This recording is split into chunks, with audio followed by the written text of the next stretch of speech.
Ndabasuje nitwa Itangishaka Emmanuel. Reka mbabwire ko urubanza rwa Joseph Kabila Kabange ruratangira Kinshasa. Araregwa ibyaha rero bihanishwa urwo gupfa. Hanyuma kandi ndakubwira ko Perezida Kagame yavuze ngo ntabwo mugomba guhora musabiriza. Ubwo ngubwo yavugaga iki? Yavugaga guverinoma igiyeho. Hanyuma rero mu minota 3 ngo ubumaze kurohama kandi ugahita unapfa byako kanya biri direct. Bamwita Patrick Rukundo ni inzobere mu koga. Hanyuma rero turaza kubabwira inkuru y'agatangaza umugabo wo mu Buhinde yafashwe rwose nyuma y'imyaka akora nka ambasaderi w'ibihugu bitabaho ku isi. Muze rero dutera agatebe twumva makuru. This is the Ubuvumbuzi official. Press subscribe rero kugira ngo tuzajye tubana. Urukiko rukuru rwa gisirikare Kinshasa mu murwa mukuru wa Kongo Kinshasa uyu munsi ruratangira kuburanisha urubanza ubushinjacyaha bwa gisirikare buregamo Joseph Kabila wahoze ari perezida w'iki gihugu ibyaha bishamikiye ku kuregwa kuba muri FCM 23. Ntabwo bizwi neza rero niba Kabila wagarutse mu gihugu cye akajya mu gice kigenzurwa na M23 aza kwitaba urukiko. Byitezwe ko rero ashobora kuburanishwa adahari. Ni nyuma y'uko rero inteko ishinga amategeko imukuyeho ubudahangarwa yari afite kandi ntabwo yigeze aboneka ngo yisobanure ku byo yashinjwaga. Hanyuma rero muri urubanza ruri butangire saa 3 ku isaha Kinshasa, Kabila araregwa ibyaha birimo gufatanya n'umutwe wigometse, ubugambanyi, guhishingiro cyangwa se kwigomeka, yica rubozo, kwica hakoreshejwe masasu, gufata ku ngufu umujyi wa Goma, guhungabanya amahoro, gufata abagore ku ngufu ndetse n'ibindi byaha bindi. Ibi byaha bimwe muri byo rero bihanishwa igihano cy'urupfu mu mategeko ya Kongo Kinshasa. Bimwe muri ibi birego byari byaratangajwe mbere mu gikorwa cyo kumukuraho ubudahangarwa muri Sena y'igihugu, bishingiye rero ahanini ku birego bishinjwa umutwe wa M23 n'ubuhamya bwatanzwe n'imfungwa ya leta ya Kinshasa yitwa Eric Nkuba Malembe. Umwaka ushize Nkuba wahoze akorana bya hafi na Colonel Nanga kuri FCM 23 yakatiwe urwo gupfa kubera rero kuba muri M23. Ubucamanza bwa gisirikare rero buvuga ko mu rubanza rwe Nkuba yavuze uburyo Kabila ndetse na Nanga bacuze umugambi wo guhirikwa ubutegetsi Perezida Felix Tshisekedi. Shyaka PPRD rya Joseph Kabila ryagiye ryamagana ibirego aregwa, rivuga ko rero ngo bishingiye ahubwo kukuba adashyigikiye uko uwamusimbuye yitwara mu bibazo by'igihugu. Kuri uru rubanza rero rutangira none Ferdinand Kambere umunyamabanga wa PPRD yanditse ku rubuga rwa X ko ngo ntaho ruhuriye n'igikorwa cy'ubucamanza butabera, ko ahubwo ngo ari igihe itegeko rihana rihinduka intwaro ya politike.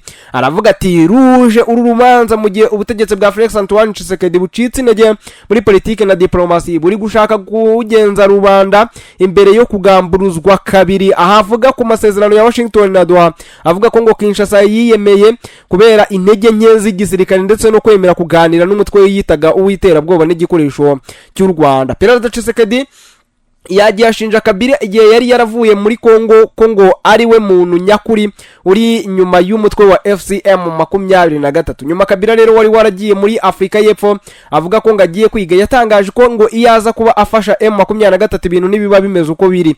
Nyuma rero yo kugaruka kwe muri Kongo mu mpera za Gicurasi muri Kamena yakoreye ibikorwa bya politike mu mujyi wa Goma ndetse na Bukavu. Icyo gihe rero Kinshasa habaye ibikorwa byo gufatira imitungo ye n'amazu, kumwambura ubudahangarwa ndetse no kuyihutisha kumukurikirana mu butabera no mu bucamanza.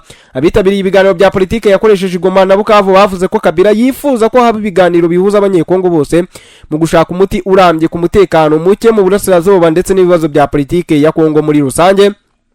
Kabila aramutse ahamijwe ibyaha aregwa ashobora guhanishwa igihano cy'urupfu. Umwaka ushize rero abakuriye FCM 23 barimo Colonel Nanga, Sultani Makenga na Biratara Bisimo bakatiwe urwo gupfa n'urukiko rwa gisirikare i Kinshasa. Nanga yavuze ko ngo abaciye urwo rubanza bazasaba imbabazi mu biganiro birimo guhuza M23 na Kinshasa idoha. Kimwe mu byo rero uwo mutwe usaba leta ni ukuvanaho ibyo bihano wakatiye abakuru bawo. Hanyuma rero reka twihute tubabwira ngo hano hari umugabo wiyitiriye kuba umuyobozi w'igihugu cyangwa se umudiplomate mu gihe kinini cyane. Inzu nziza ishinzemo ibendera ry'igihugu, imodoka z'agaciro zifite plaque z'abadiplomate, amafoto macurano manini ari kumwe na minisitiri w'intebe w'Ubuhinde. byari bihagije ngo umugabo amara imyaka 8 ari ambasaderi w'ibihugu bitabaho. Polisi iyo mu gace ka Gaziantep hanze hato y'umurwa mukuru Delhi ivuga ko rero ngo uyu mugabo w'imyaka 47 yashutse abantu akabatwara amafaranga babwira ko ngo ahagarariye mu Buhinde ibihugu bya Seberga, West Antarctica ndetse na Paulbia ndetse na Rondonia, akabizeza akazi mu mahanga. Uyu mugabo rero yizezaga abantu batabashaga gutahura ko ibyo bihugu bitabaho ko azabashakira akazi cyangwa se visa z'ibihugu bindi by'inshuti yibi yarahagarariye in New Delhi. Ibiwe rero yita ibihugu ni uduce duto turi mu bice bitandukanye by'isi ubwatwo twifata nk'igihugu, ariko ni uduce tutemewe n'igihugu na kimwe cyangwa se urwego runaka ku isi nk'ibihugu byigenga. Polisi ivuga ko uyu mugabo yatangiye kwiyita ambasaderi nibura kuva muri 2017 ubwo yavugaga ko rero ngahagarariye igihugu cya West Antarctica agahera aho yagura ibikorwa bye. Agace ka West Antarctica kasohoye itangazo kavuga ko ngo uwo mugabo wafashwe kamuzi kandi kuva muri 2016 nyuma yuko ahagahaye impano kamuhaye izina rya Honorary Consul to India, ariko ko katigeze kamuha umwanya n'ububasha bwa ambasaderi. Uwo mugabo rero wafashwe yakoreraga mu nzu yo guturamo yakodeshaga afite n'imodoka z'agaciro zifite plaque cyangwa se plate number mpimbano zihabwa imodoka z'abahagarariye ibihugu byabo mu Buhinde. Mu nzu ye polisi ivuga ko yahafatiye miliyoni 4.5 z'amarupiya akoreshwa mu Buhinde ubwo nagera ku bihumbi 52 by'idolari n'andi mafaranga yo mu mahanga. Imbere muri iyo nyubako polisi yasanze amafoto macurano y'uyu mugabo asa n'ari kumwe na bamwe mu bategetsi b'ibihugu bizwi ku isi, passport mimbano na kashe ncurano za Minisiteri y'Ububanyi n'Amahanga y'Ubuhinde n'ibiro by'abinjira n'abasohoka byaho. Uyu mugabo rero akekaho kandi gukora iyezandonye rero ry'amafaranga yabonetse mu nzira mbi agakoresha kompanyi ziri mu bihugu muri icyo cyaha. Ubwe rero ntabwo aratangaza ku mugaragaro ku byaha aregwa. Ikinyamakuru India Today kivuga ko ngo uyu mugabo yavukiye mu muryango ukize kandi yize ubucuruzi mu Buhinde ndetse ni London mu Bwongereza. Hanyuma rero reka tugaruke mu Rwanda tubabwire ko Perezida Paul Kagame w'u Rwanda yakira indahiro z'abayobozi bashya barimo Minisitiri w'Intebe Dr Justin Nsengiyumva ndetse n'abandi bagize guverinoma nshya irimo abaminisitiri bashya nka Dominique Habimana, Minisitiri w'Ubutegetsi bw'igihugu Dr Bernadette Arakwiye, Munyamabanga wa Leta ushinzwe ubuhinzi n'ubworozi Dr Terasford Ndabamenye ndetse na Jean Dodier Uwihanganye wagizwe umunyamabanga wa Leta ushinzwe ibikorwa remezo. Impanuro za Perezida Kagame yatanze nyuma y'irahira yasabye urubyiruko guhagarika kwinuba rugakemura ibibazo bihari. Umukuru w'igihugu mu isi turimo uyu munsi niko yavuze, aravuga ngo ntabwo urwanira buri kintu buri munsi, uhitamo icyo urwanira, ariko rero ugomba no guhitamo icyo urwanira. Hari intambara ugomba kurwana keretse udafite intego, udafite impamvu ishingiye ku nshingano ufite n'icyo wowe ubwawe wigomba. Arongera aravuga ati ibi bintu birahari buri munsi, icyo mvuga ni uko imyumvire igomba guhinduka. Ntabwo twagomba kuba abanyarwanda twari bo mu myaka 100 cyangwa se 50 ishize. Perezida Kagame yaravuze ngo iyo ndebye iyi guverinoma nizabanje cyane nihiruka ndakeka ari ngiye ukuze muri guverinoma, abandi mufite mu myaka 30 40. Hari impamvu yabyo yo kuvuga ngo mwabakiri bato muzaba muri iyi si nkuko twabakuru twayikuriyemo niduhindure byinshi byari ngombwa. Yarakomeje aravuga ngo ntabwo mushobora kubibona mu bwanyu, abantu mwize mwagenza amahanga muzi amateka yaho muvuye, muzi ibi byose ndi kuvuga, hanyuma kandi mukitwara nkaho nta cyabaye. Hanyuma mugatangira kugira ikiragano kinubira buri kimwe cyose. Kuki mudakemure ibibazo mwinubira cyane rero mu gihe mwahawe amahirwe nkaya? Kuki murihe? Kuki mushaka guhora mwinubira abandi bantu yewe nabo hanze babatera ibibazo mukwiriye kubyanga? Nuwuhe mutima ukeneye urenze ubuzima mwabayeho? Amasomo mwize, mwe bakiri bato mwize mufite impamya bumenyi, mugomba guhindura imyumvire. Perezida Kagame yashimangiye ko abanyarwanda ari bo bazikemurira ibibazo. Navuga ngo gusanga abantu bategereje abazabakiza, ariko abantu nkabo nicyo kibazo cya mbere. Tukazaba tuzakizwa n'abantu twicaranye nabo hano aho twita cyangwa se abo twita abafatanyabikorwa. Arongera aravuga ati ibyo nicyo kibazo cya mbere tugomba kwivanamo, tugahera kuri twe ibyo dushoboye tukabikora uko dushoboye, tukanabikora uzahuva uzi naho ujya. Abo bandi bafasha iyo bagufashije uri mu nzira ugenda uzaho ushaka kujya, nibwo bigira akamaro. ariko ntabwo bazaguterura ngo bagutereke aho ushaka kujya. Mukuru w'igihugu yakomeje avuga ati nta nubwo rega babishaka, niba bikeneye ahubwo ugumyaho ni inyungu zabo rwose. Twe rero abanyarwanda abanyafurika tukicara tukadamarara tugategereza ko hari abazaza kuducungura, kandi ntiwabonye ko rwose nabariya bo muri Bibiliya bafite uko basa kutari nkatwe? Ntabwo mwari mubizi? Murerekwa ariko ntimubona. Hanyuma rero yatangiye ahimanura abayobozi z'uburyo rero bagomba gukora akazi. Aravuga ati ndagira ngo mpere ku kuvuga ko izi nshingano zifite uburemere butandukanye, zihera ku bumenyi cyangwa se ku bushake bw'abantu. Ugomba kugira ubushake, ugomba kumenya icyo ugiye gukora, ugomba no kukigirira ubushobozi. Hari bimwe abantu bashobora gukora, tuvuge abahawe imirimo runaka, ndetse byahereye ko abantu babonye ko ngo rwose muri wowe hari ubwo bushobozi. Ibyo ni ibituruka hanze, ariko uko uzabikora ni ubushake ubikorana n'imyumvire ubikorana. Ako kazi karenze wowe gusa, kareba igihugu cyose. Ibyo ntibyoroshye kugira ngo bituruke hanze mu baguhaye inshingano cyangwa se kuwaguhaye inshingano.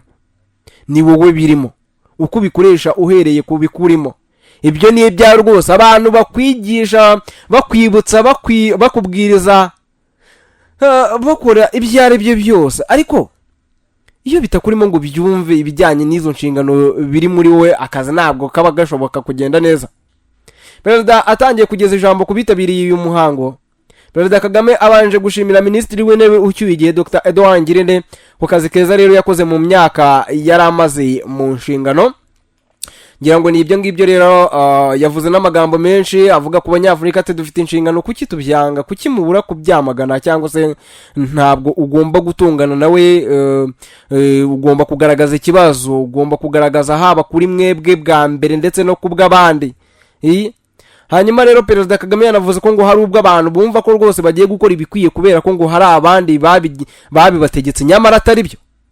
Banyarwanda namwe banyafurika ushobora kuba mufite ibibazo byo kwemera ibyo mukabikora mu imyaka n'imyaka, mukabyemera rwose. Ibyo ngibyo bigaragaza uburyo mushyira mu bikorwa inshingano zanyu, ni nkaho muzikorera abandi batari mwe n'abaturage banyu. Umukuru w'igihugu yakomeje agaragaza ko muri iyi si imaze gutera imbere abantu badakwiriye kurwana ngo barwane n'ibintu byose buri munsi, ahubwo ngo bagomba guhitamo intambara barwana. Ugomba guhitamo icyo urwanira. Hari intambara ugomba kurwana, keretse udafite intego, udafite impamvu ishingiye ku nshingano ufite n'icyo wowe ubwawe wigomwa. Iyo ndebye iyi guverinoma nizabanje cyane niheruka, ndakeka ko ari njye ukuze muri guverinoma, bandi mufite imyaka 30, 40. Ntabwo mushobora kubibona mu bwanya. Abantu mwize, mwagenza amahanga, muzi amateka yaho muvuye, muzi ibi byose, mufite byose kugira ngo murwane izo ntambara. Ese mukeneye iki? Nuhe mutima ushaka? Nyuma mugomba kwinenga, ariko mukamenya n'ibyo mwinengera. Ntabwo mugomba guhora musabiriza buri munsi. Kuba umuntu uhora ubwirizwa icyo agomba gukora buri munsi, ntabwo mubona ko bidukwiriye? Ntabwo mubona ko bidakwiriye? Ntabwo ari ukubivuga gusa, dukwiriye no kubishingiraho ibikorwa dukora, hanyuma tukabona ibivuye muri ibyo bikorwa. Hanyuma rero uyu munsi kuwa 23 Nyakanga nibwo Perezida wa Repubulika yari yageze Justin Nsengimana, Minisitiri w'Intebe, yari asanzwe rero ari Vice Guverineri wa Banki Nkuru y'Igihugu muri rusange. Uyu namwe rero mu magambo yagiye atangaza. Hanyuma rero reka duse nk'abasoreza hanga, ariko twabanza tukababwira ati yabyutse mu gitondo agiye kuroba nk'uko bisanzwe, imvura yari iriwegwa. Bigeze nko mu masaa 5 nibwo rero batubwiye ko yarohamye agapfa. Iyo ni inkuru rero y'umuntu ugomba gupfa mu minota 3 yarohamye. Uri Jean Baptiste Nshimiyimana uzwi ku izina rya Bahati, wibukwa muri umuna we Moise Rutikanga muri 2017, wari ufite imyaka 20 warohamye agapfa mu rugomero rw'amazi ruri mu gishanga cya Rugeramigozi hafi ya Kabgayi mu karere ka Muhanga mu Rwanda. Hanyuma rero yari arimo kuvuga ati bisaba iminota mike cyane kugira ngo wowe uhite upfa. Ni iminota 3 yonyine iyo maze kurohama. Reka nkwifurize ibihe byiza no kuryoherwa n'ubuzima. Icano yitwa Ubuvumbuzi official, uzajya ukurikirana amakuru, ibyigiranyo ndetse n'ibindi byinshi. Kandi subscribe rero kugira ngo amakuru nk'aya atazajya agucika.